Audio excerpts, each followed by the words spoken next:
आज हम देखते हैं गंगा किस प्रकार से दूषित हो गई थी, परंतु आज देखते ही देखते वो गंगा मैया आज भी अपने उसी यौन उसी रूप के अंदर स्वच्छ गंगा आज हमारी आंखों के सामने वो दिखाई दे रही है। ये सरकार का दायित्व होता है कि हमारे जो इस प्रकार के प्रतिष्ठान हैं, जो हमारे इस प्रकार के संस्थान हैं, उनकी रक्षा उनकी सुरक्षा करना ये हमारी सरकार का दायित्व है। परंतु कई लोग बोल तो देते हैं परंतु करते कुछ नहीं, फिर आरोप लगा देते हैं कि यहाँ पर ये हो रहा है, दूसरे को आरोप लगाते हैं। भाइयों, हमने जो ये बीड़ा उठाया है और हमने हिमाचल के साथ मिलकर के जो यहाँ पर पवित्र ये डैम बनेगा, ये हरियाणा की एक रीढ़ की हड्डी का ये काम करेगा, क्योंकि माँ सरस्वती हरियाणा के बीचों बीच से निकलती है। और जब हम देखते हैं कि पिछले 10 वर्षों में अगर आप लोग देखेंगे, मैं धन्यवाद करना चाहूंगा पद्म विभूषण से सुसज्जित माननीय दर्शन लाल जी जैन, उन्होंने अपनी पूरी टीम के साथ इसके ऊपर जो शोध किया था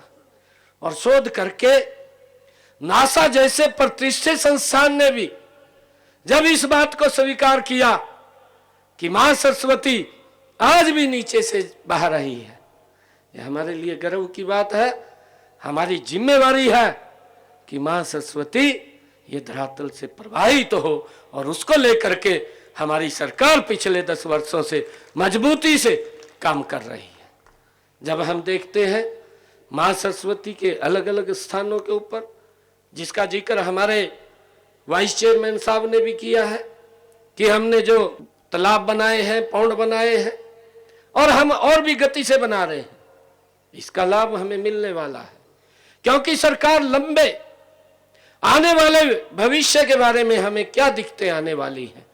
उसके ऊपर विचार करती है। और हमने कहा भी है कि भाई एक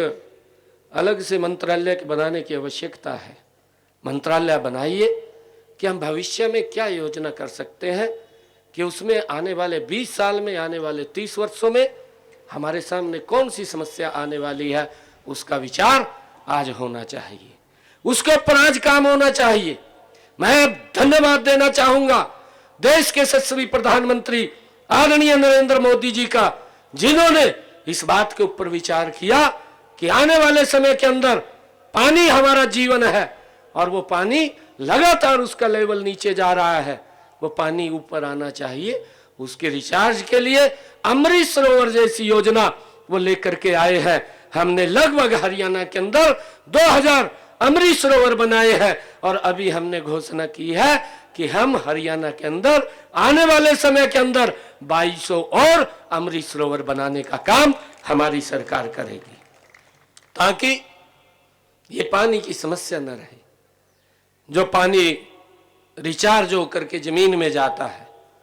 हम देखते भी हैं अगर हमारे पानी का लेवल नीचे चला जाता है और जब कहीं नदी के किनारे नदी एक बार भी वो भर करके आ जाती है तो हमारे उस रिचार्ज का लेवल ऊपर उठ जाता है। ये हमारी आंखों के सामने हम देखते हैं, परंतु हम लगातार पानी का इतना दोहन हो रहा है। हमने लगातार उस बात को भी ध्यान में रखा है कि हम फसलों का भी डाइफरकेशन करें, उनको अलग अलग विविधीकरण से फसलें उगाएं। और हमने अगर अलग फसल, धान की फसल से जिसमें ज्यादा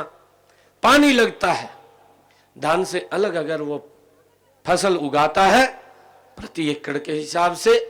हम उसको 7000 रुपये भी देते हैं, ताकि वो अलग फसल बोए, पानी की कम मात्रा लगे, उसको लेकर के सरकार काम करती रहती है। मैं तो आदरणीय मनोहर लाल जी का धन्यवाद करना चाहूंगा, क्योंकि उन्होंने इस सरस्वती के अंदर भी जब वो यहाँ पर प्रचारक थे, पैदल घूम करके इसको सारे को समझा, जाना, देखा और उसके ऊपर लगातार उनकी ही सोच है जो ये धरातल पर उतर रही है। उन्हीं की सोच से आज मुझे पूरा विश्वास है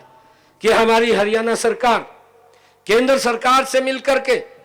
इस पवित्र नदी को हम धरातल के ऊपर प्रवाह करने का काम करेंगे और हम उसके लिए जो रिजर्व डैम यहाँ पर बना रहे हैं उसकी सारी डीपीआर भी तैयार हो गई है और उसका पूरा कार्य भी तैयार हो गया है। अभी हमारे डॉक्टर राजीव बिंदल जी ने भी बताया है कि हमारे जो हिमाचल के किसान थे जिनकी ज़मीन उसके अंदर आई थी उनको भी हमने उस ज़मीन का मुआवजा वो दे दिया है और आने वाले समय के अंदर यहाँ